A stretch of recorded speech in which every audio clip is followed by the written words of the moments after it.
એટીએમમાં ઠગાઈ કરનાર આરોપીઓ પોલીસના સકંજામાં આવી ગયા છે અને અનેક ગુનાના ઉકેલાયા છે. ભેદ આપણે કહી દઈએ કે સુરતના પાંડેસરા વિસ્તારમાં થોડા સમય પહેલા એટીએમ કાર્ડ બદલી છેતરપિંડી કરવાની ફરિયાદ દાખલ થઈ હતી, જેની તપાસમાં પોલીસે 2 આરોપી પકડી પાડ્યા છે. આરોપીઓ જૂની મોડસ ઓપરેન્ડી વાપરીને ગુનાને અંજામ આપતો હોવાનું સામે આવ્યું છે, જેમાં તે પ્રથમ એવા એટીએમને શોધતા કે જ્યાં સિક્યુરિટી ગાર્ડ ન હોય. ત્યારબાદ તેઓ ઓછા ભણેલા, વૃદ્ધ અથવા મજૂર વર્ગને નિશાન બનાવતા હતા. તેઓ કાગળના બંડલ આગળ અને પાછળ ચલણી નોટ મૂકી બતાવતા હતા.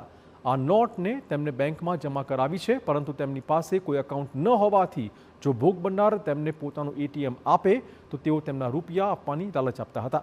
તે વ્યક્તિ પાસેથી એટીએમ કાર્ડ લઈ અને પિન નંબર જાણી લઈ બાદમાં તે એકાઉન્ટમાંથી રૂપિયા ઉપાડતા હતા.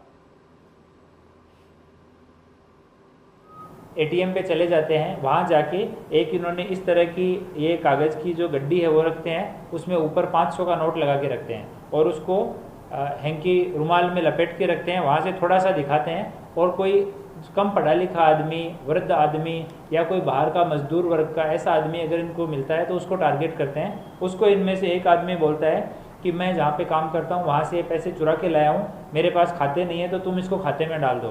जो आरोपी राजकुमार नंदकिशोर पासवान है उसके ऊपर 2020 में कच्छ पश्चिम में 2 FIR दर्ज हैं.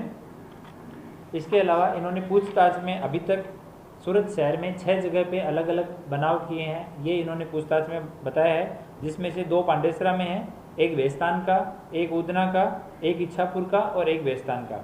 इनके पास से 15 जितने कार्ड हैं वो अभी बरामद हुए हैं.